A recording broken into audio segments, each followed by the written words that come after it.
So I want to stay on the topic of healthcare. So my next question is, what are your thoughts on forced to vote?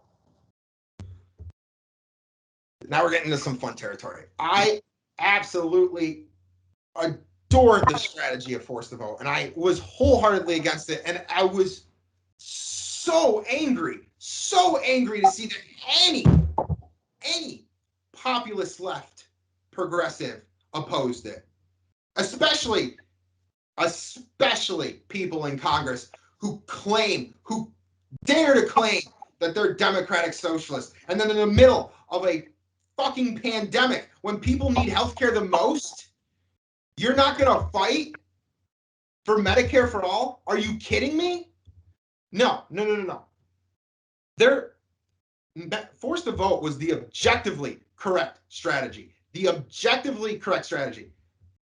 To not be in favor of it shows, and you to be in be in the political sphere of like the community of political junkies and political commentators, and to be in politics at all, or in Congress, anywhere. If you know anything about politics and you know anything about policy, if you're immersed into this world at all, and you don't support forced to vote, I think you're a bit of a hack. I do.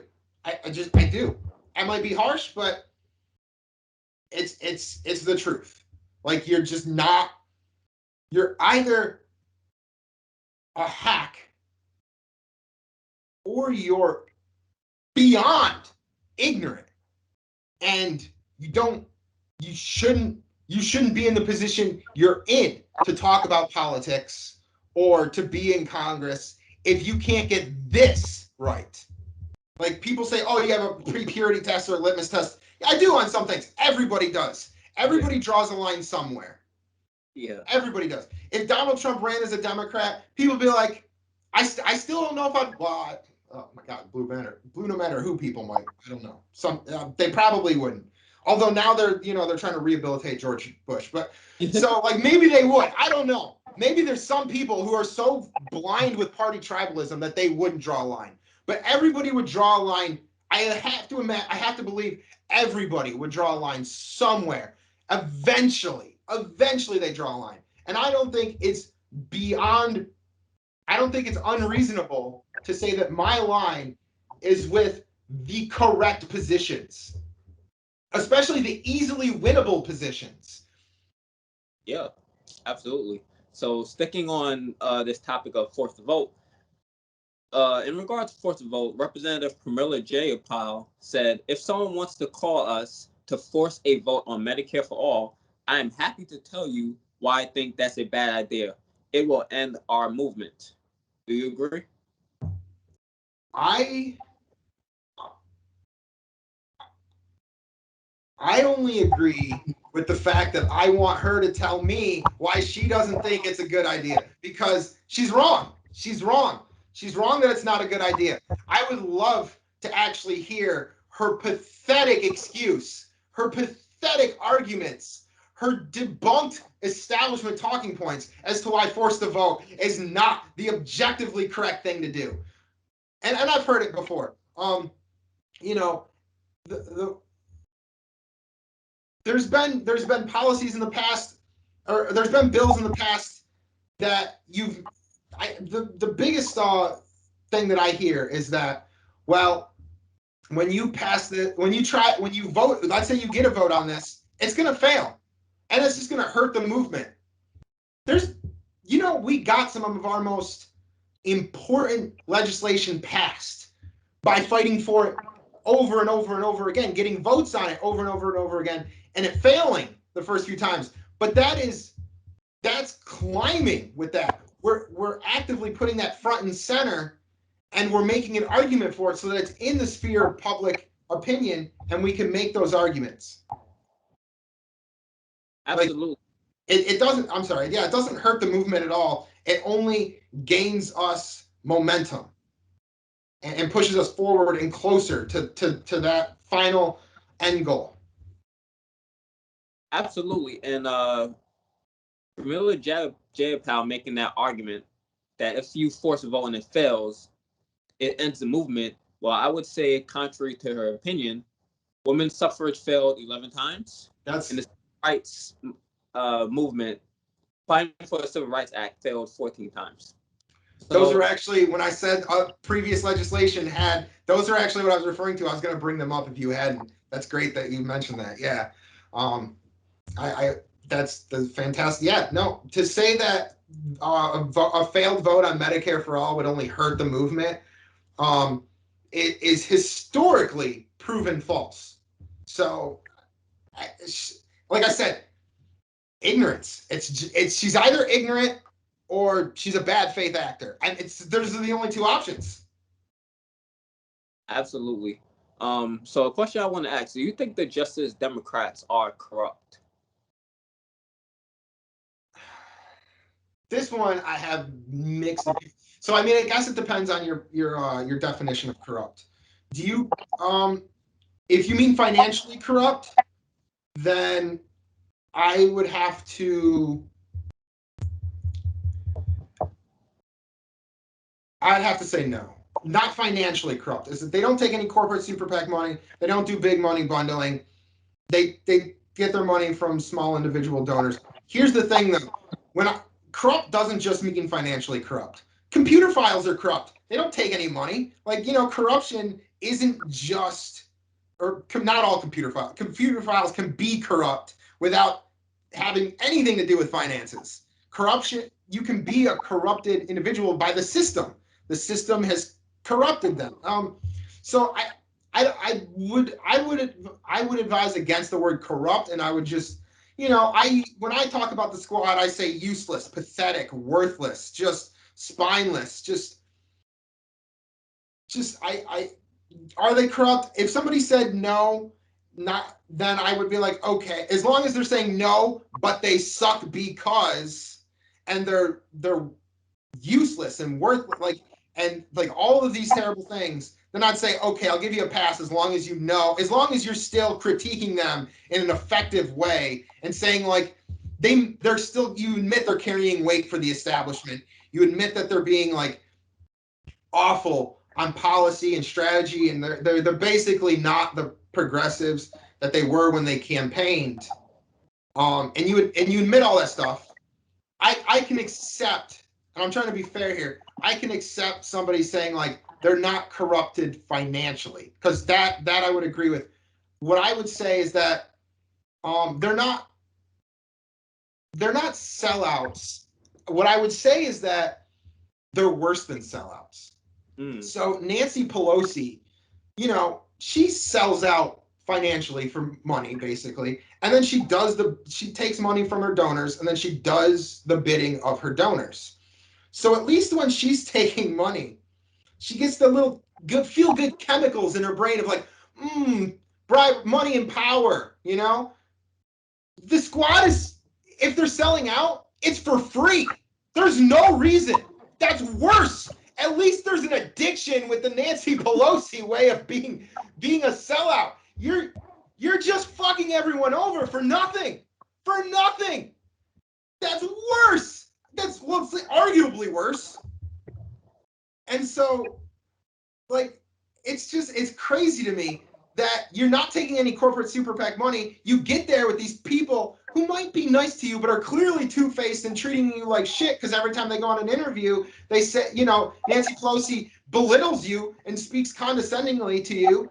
They don't treat you with respect at all. So what if, oh my God, I don't know how you could be there and not just every day. My goal would be to put these establishment Democrats in my place, because if I was AOC, I'd have I'd have 2 trillion Twitter followers who are ready to act on my very whim.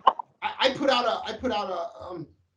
I was AOC, I'd put out change.org petition. I'd put out petition after petition.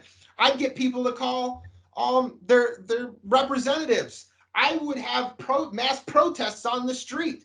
I would use the only power she has is people power. So doing these little backroom deals is proven to get nothing. It's proven to have gotten nothing.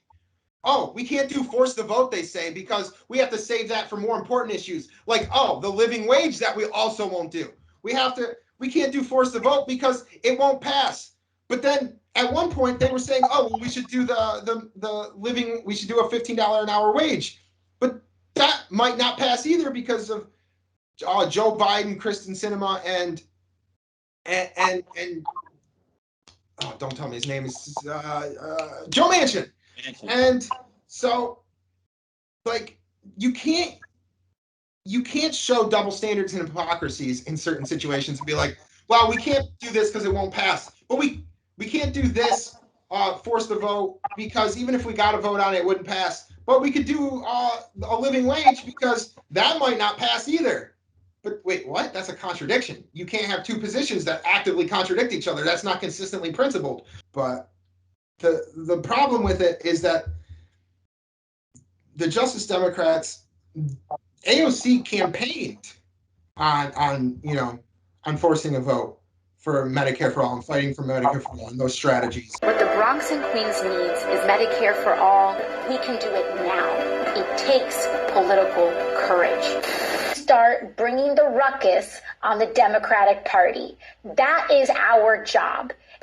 It's great that everyone thinks these issues are important. We need to make them urgent. This country has only ever changed for the better by groups of people that were willing to put everything on the line for a better future. That's how we got the civil rights movement, the women's rights movement. That's how we got the labor movement, queer rights and marriage equality. It didn't happen by people playing it safe. We have to give it all we got. Don't people realize that the most powerful position you can be in is when you are not materially attached to a position of power? If you're a one-term Congress member, so what? You can make 10 years worth of change in one term if you're not afraid. The Democratic Party does not do more unless it is pushed. So we need to push them. And they don't like it. I think I annoy them, but that is our job. That's our job. All of Washington is not incentivized, on the whole, not incentivized to work in actually expediting guaranteed health care in the United States. Now, does that mean it's not going to happen? Absolutely not, because mass movement organizing can force it to happen. Force it to happen. Do not trust any political party to automatically work in your interest. And then she actively turned her back. Like, when she was first in office, she was relatively progressive. I was super excited and I was super enthusiastic and satisfied with what she was doing. She would do things like go and sit in do a sit-in protest at Nancy Pelosi's office for the Green New Deal. And look, now the Green New Deal is talked about everywhere. And she's making headway on that. She's making progress on the Green New Deal, pushing that forward. Did that hinder its movement at all? No. Did that the Green New Deal won't pass if you actually put that through the House, or if you actually got that to the Senate? That wouldn't pass at all. It wouldn't pass. It wouldn't even get close to it. So because that wouldn't pass, why'd you spend time on that, AOC? Why is that? Why is that any different than force the vote on Medicare for all? Do you want one but not the other? That's the only thing I can, or like, I don't see a logical argument from AOC's position or the rest of I should be fair. It's not just on AOC's back. Although if you're a congresswoman, you should be held as an individual making policy decisions as an individual as well as a group. But she's kind of made herself the de facto leader of the squad as well. So that's why when people talk about these issues, they bring her up. But it doesn't make any logical sense to be in favor of the Green New Deal and to push for that so strongly, but not for force the vote. And force the vote, like I said, is objectively the correct position. And if I can't see any reason of anybody not being in favor of it, but other than by being ignorant or bad faith actor. And I don't think she's a sellout. I don't think she's financially corrupt. I think it's important to say financially corrupt, not just corrupt. But I do think that the system has corrupted her in a way where she believes that she got in there, and instead of actually, like she originally did, fighting progressively and using her actual power, which is the people power, she's trying to do these backroom deals, and she's trying to, she's trying to use the institutional levers of power, which only work for the establishment, to try and get progressive accomplishments, which is never going to work, and it's been proven to never work. She didn't get forced to vote. They didn't get a living wage. They're giving. She didn't even get the position she wanted in the committee seat that she wanted. She's not getting. So it's not even personal stuff, let alone policy stuff. She's not getting anything. None of them are. None of them are getting anything. And if you actually knew how to fight, you could get so much done, or at least make massive steps forward towards progress on these specific policy fights. Absolutely. So you touched a bit on Manchin and Cinema. We're going to touch on them a bit later. But one thing I also want to point out that pretty much debunks the argument on force to vote that Camilla J. Powell's making is Chuck Schumer is pushing for forcing a vote on election. I believe it's on election rights. He's forcing a vote on that. Yes, I did hear about that. One thing it does show, like you said, it shows that they understand the strategy of force the vote when it's for a policy that they believe in. I mean, like you said, we'll get into Kristen Sinema or Joe Manchin later on, but they've proven that force the vote works. They've proven that if you hold out your position, you can get so many things that you want. Because Joe Manchin has already done that so much in Joe Biden's presidency. And they get every goddamn thing they want. But the squad can't do it on this one or two issues. In fact, the squad understood force the vote because they were initially going to be for a living wage.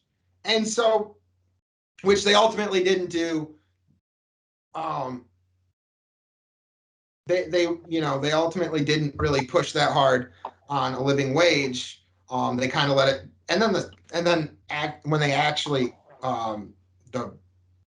that's a whole different thing, because then there's like the parliamentarian who they claim it's just an advisory role, but then they claim is so that there's a deeper level to that as well. But my whole point is like you said, these politicians know force the vote is a good strategy. So like Joe Manchin uses it to get victories all the time. You just mentioned Chuck Schumer, who's he knows that it'll work for policies that he wants. And there's also policies where the squad knows that they abandon it in that instance too. But like all these politicians know force the vote works, but when it comes to actually having to stand up to Nancy Pelosi and fight for Medicare for all of a sudden, oh, I'm sorry, force the vote, it just doesn't work, you guys. It isn't going to work. It's an ineffective strategy, and it'll harm it'll harm our movement. It'll stop the movement. And if anybody speaks out against me, and I don't know if you saw this, all of a sudden you're doing violence against me. Yes. Oh, it's violence. People are swearing at me online because I broke my campaign promises. Violence. I mean, that's so goddamn insulting to people who actually suffer from real violence. There are, and I'll explain why I'm saying this in a second.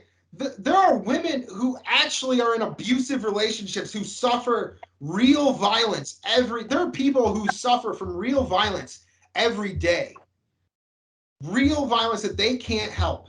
And you're going to say some jack-off comedian, political commentator on YouTube says fuck you for not keeping your campaign promise, and all of a sudden they're doing violence against you. So here's Jimmy Dore, regardless of what you think about him, is clearly the person who came up with the force the vote strategy, and AOC only ever responded to force the vote after, I think, Justin Jackson, who is phenomenal, by the way. I love Justin Jackson. I think he really pushed, he brought it up. And I can't remember if AOC was responding to or came out of the woodworks on her own on this issue to respond. Because I don't remember Justin Jackson's tweet exactly, but eventually there was some back and forth, and AOC got to a point in one of her tweets where she claimed that swearing to her or swearing at her for her not staying true to her campaign promises is the equivalent of doing violence against her. That is a violent act against her. Fuck off. Are you kidding me? Are you kidding? So, but you know what is a violent act? All of your friends, Mama Bear, Nancy Pelosi, and all of your establishment friends who oppose Medicare for all and actively push a private health insurance system that lets 68,000 people die every year due to lack of basic health coverage. That's violence, because that is actual people losing their lives over the acts of your shit friends in Washington, AOC. That is violence. I would argue that the massive medical bankruptcies that ruin people's lives, which the number one form of bankruptcy in this country is medical debt, that, AOC, is more violence than somebody telling you to fuck off for you making campaign promises, then going back on those campaign promises, and then not fighting for the policies that you claim to support in the first place. That's not violence. It's not. Not that she's listening to me, but I just, like, if she ever, for whatever reason, heard that clip of me, AOC, fuck you. There. I'm a very violent person. I apologize for that.